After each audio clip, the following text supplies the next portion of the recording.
Kryeministri Edi Rama ka deklaruar se Shqipëria ka arritur vlerësim pozitiv nga Bashkimi Evropian në fushën e prokurimeve publike, duke konsideruar këtë sektor si një ndër më të përafruarit me standardet e Unionit. Në një deklaratë për mediat, Rama u shpreh se në këtë fushë Shqipëria trajtohet praktikisht si pjesë e BE-s, pasi nuk ja vendosur piketat të ndërmjetme në procesin e vlerësimit nga Brukseli.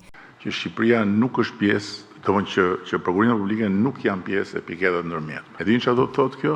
Kjo do të thotë që ne në prokurimet publike jemi tani më një vend antar i Bashkimit Evropian. Pra, Shqipëria në këtë fushë nuk ka piketë të ndërmjetme. Piketat e ndërmjetme janë piketa për çështje dhe tema që shkojnë përtej procesit normal të antarësimit. Dhe i kemi shpjeguar që lidhen me pikërisht faktin që shtetet negociojnë, që Shqipëria negocion.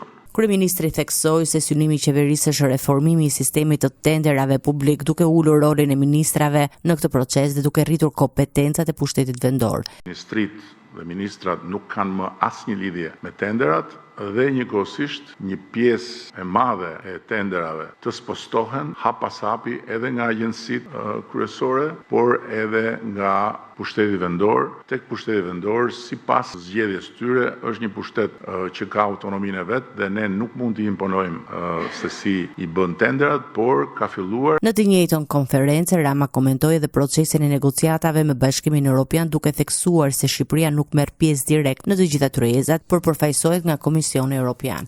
Komisioni është dakord që ne i kemi plotësuar 100% të gjitha detyrat për të marrë dritën jeshile për të hyrë në fazën e re, që është faza e mbylljes së kapitujve. Dhe vendet anëtare janë 27. Bëjmë pyetjet e tyre.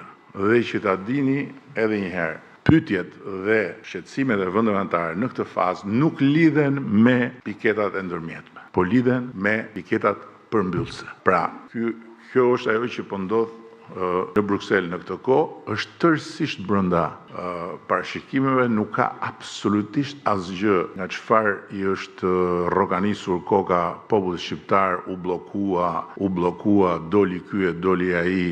Rama hodhi poshtë kritikat e opozitës, duke i cilësuar si përpjekje për të krijuar perceptim negativ mbi procesin e integrimit. Nuk kemi parë të vijë ndonjë forcë e brendshme nga ndonjë vend tjetër që ka negociuar me Bashkimin Evropian apo që është në proces për të hapur negociatat dhe të kërkojë me gjithfarë lloj argumentash dhe me gjithfarë lloj të zezash që të bllokohet vendi nga vjen. Në fund të deklaratës, kryeministri njoftoi edhe krijimin e një kompanie shtetërore si motor të Akshit, e cila do të ketë 100% pronësi shtetërore dhe do të fokusohet në zhvillimet e shërbimeve digjitale për të mbështetur procesin e integrimit evropian të vendit.